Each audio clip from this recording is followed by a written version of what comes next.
ప్రాణం ఎప్పుడు మొదలైందో తెలుపగల తేదీ ఏదో గుర్తించేందుకు వీలుందా?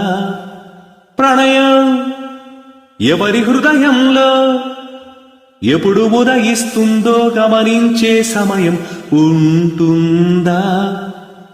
ప్రేమంటే ఏమంటే చెప్పేసే మాటుంటే ఆ మాటకు తెలిసేనా ప్రేమంటే?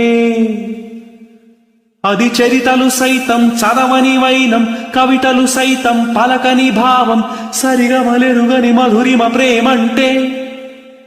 దరిదాటి ఉరకలు వేసే ఏ నదికైనా తెలిసిందా తనలో ఈ ఉరవడి పెంచిన తొలి చినుకేదంటే? సిరిపై రై ఎగిరే వరకు చేనుకు మాత్రం తెలిసిందా తనలో కనిపించే కళలకు తొలి పిలుపేదంటే?